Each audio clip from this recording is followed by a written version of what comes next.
सीधे आपको लिए चलते हैं, मंत्री आतिशी पीसी कर रही हैं, सुनते हैं। सनसनीखेज खबर मैं आप सबके सामने रखने वाली हूं। तो मैं सभी मीडिया के साथियों से, देश भर के लोगों को ये बताना चाहती हूं कि भारतीय जनता पार्टी ने मेरे एक बहुत व्यक्तिगत करीबी व्यक्ति के माध्यम से मुझे भारतीय जनता पार्टी ज्वाइन करने के लिए अप्रोच किया। मुझे ये कहा गया कि या तो मैं भारतीय जनता पार्टी ज्वाइन कर लूं, अपना पॉलिटिकल करियर बचा लूं, अपना पॉलिटिकल करियर बढ़ा लूं, और अगर भारतीय जनता पार्टी नहीं ज्वाइन करी तो आने वाले 1 महीने में ईडी द्वारा मुझे गिरफ्तार कर लिया जाएगा। ये एक मेरे बहुत करीबी व्यक्ति के माध्यम से मुझे बताया गया। उन्होंने कहा कि प्रधानमंत्री नरेंद्र मोदी जी और भारतीय जनता पार्टी ने अपना मन बना लिया है कि आम आदमी पार्टी को और उसके सभी नेताओं को अब वो कुचलना चाहते हैं, खत्म करना चाहते हैं। पहले उन्होंने आम आदमी पार्टी के सारे शीर्ष नेतृत्व को अरेस्ट करके जेल में डाल दिया। पहले सत्येंद्र जैन जी की गिरफ्तारी हुई, फिर मनीष सिसोदिया जी की गिरफ्तारी हुई, फिर संजय सिंह जी की गिरफ्तारी हुई, और अब दिल्ली के मुख्यमंत्री अरविंद केजरीवाल जी को भी गिरफ्तार कर लिया गया है। अब भारतीय जनता पार्टी का ये इरादा है कि आने वाले 2 महीने में लोकसभा चुनाव से पहले वो आम आदमी पार्टी के 4 और नेताओं को गिरफ्तार करने वाले हैं। वो मुझे गिरफ्तार करेंगे, वो सौरभ भारद्वाज को गिरफ्तार करेंगे, वो दुर्गेश पाठक को गिरफ्तार करेंगे, और वो राघव चड्ढा को गिरफ्तार करेंगे।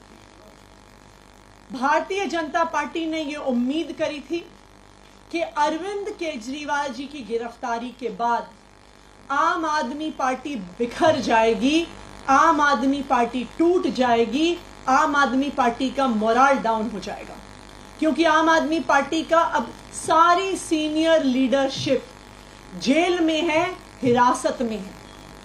लेकिन संडे की रामलीला मैदान की रैली के बाद, जहां पे दिल्ली भर और देश भर से लाखों लोग आए, पिछले 10 दिन से आम आदमी पार्टी के सड़क पर चल रहे संघर्ष के बाद अब भारतीय जनता पार्टी को लगता है कि आम आदमी पार्टी के टॉप 4 लीडर्स को गिरफ्तार करना काफी नहीं था।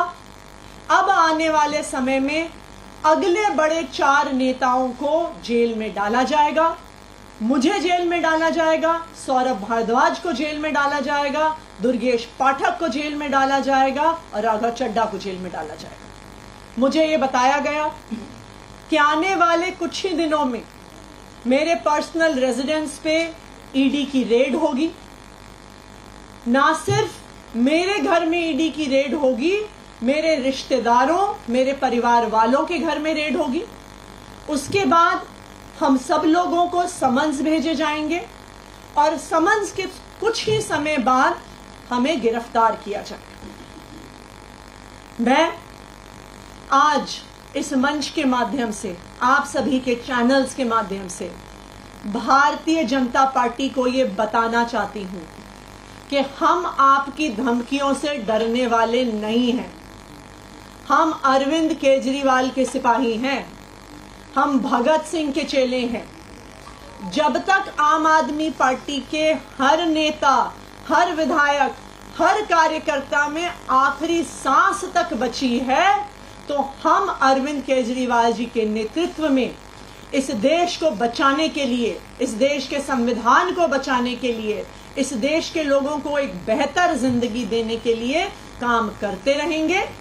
आप चाहे एक एक आदमी को उठा के जेल में डाल दो, आप चाहे एक एक विधायक को उठा के जेल में डाल दो, आप चाहे एक एक कार्यकर्ता को उठा के जेल में डालो, आप हर व्यक्ति जिसको आप जेल में डालोगे उसकी जगह दसों और लोग अरविंद केजरीवाल जी की इस लड़ाई को लड़ने के लिए सामने आएंगे और आपको हरा के रहेंगे।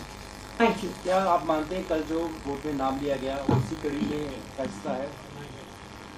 देखिए, ये बिल्कुल संभव है, क्योंकि कल जो ईडी ने सौरभ भारद्वाज जी और मेरा नाम कोर्ट में लिया, वो एक ऐसे बयान के आधार पर लिया जो बयान ईडी और सीबीआई के पास 1.5 साल से मौजूद है। ये बयान ईडी की चार्जशीट में भी है, ये बयान सीबीआई की चार्जशीट्स में भी है। तो आज इस बयान को उठाने का क्या कारण था? इस बयान को उठाने का कारण था कि अब भारतीय जनता पार्टी को लग रहा है कि अरविंद केजरीवाल, मनीष सिसोदिया, संजय सिंह, सत्येंद्र जैन के जेल में होने के बावजूद भी आम आदमी पार्टी एकजुटता के साथ, आम आदमी पार्टी मजबूती के साथ अभी भी जमीन पर लड़ रही है। और जो रामलीला मैदान में रैली हुई, जिस भारी संख्या में लोग आए, जो जन सैलाब आया, उनको अब समझ में आ गया है कि आम आदमी पार्टी की नेक्स्ट लाइन ऑफ लीडरशिप को भी गिरफ्तार करना पड़ेगा। आम आदमी पार्टी के, चाहे मुझे, सौरभ भारद्वाज को, राघव चड्ढा को, दुर्गेश पाठक को, अब वो जेल में डालने का प्लान बना रहे हैं। मैम, एक सवाल ये है कि आप कह रहे हैं जेल से सरकार चलेगी, लेकिन सीएम जेल जा चुके हैं। ऐसे में जो मुलाकातियों की लिस्ट है उसमें कोई कैबिनेट मंत्री नहीं है और तमाम जो प्रोटोकॉल्स हैं, चाहे वो किसी फाइल का आगे बढ़ना, तो कैसे होगा? क्या सरकार बर्खास्तगी की तरफ बढ़ रही है? कोई कॉन्स्टिट्यूशनल क्राइसिस या आप लोग अदालत से किसी तरह की रेमेडीज मांगेंगे? देखिए, सबसे पहले आप इस बात को समझिए कि लीगली और कॉन्स्टिट्यूशनली दो ही हमारे देश में संवैधानिक और कानूनी प्रावधान हैं इस बात से जुड़े हुए। सबसे पहले रिप्रेजेंटेशन ऑफ पीपल एक्ट ये कहता है कि अगर आपकी 2 साल से ज्यादा कन्विक्शन हो तो फिर आप एक जनप्रतिनिधि नहीं रह सकते हैं, चाहे आप विधायक हो, चाहे आप सांसद। अरविंद केजरीवाल का कोई कन्विक्शन नहीं हुआ है। कन्विक्शन छोड़िए, आज तक अरविंद केजरीवाल चार्जशीट भी नहीं हुए, नंबर 1। दूसरी बात, इस देश का संवैधानिक प्रावधान ये कहता है कि कोई व्यक्ति चीफ मिनिस्टर नहीं रह सकता, उसे चीफ मिनिस्टर के पद से इस्तीफा देना होगा अगर वो अपने हाउस की मेजॉरिटी नहीं एंजॉय करता। Arvind Kejriwal enjoys the overwhelming majority of the Delhi Assembly। तो इसलिए अरविंद केजरीवाल के इस्तीफा देने का कोई भी कारण नहीं है।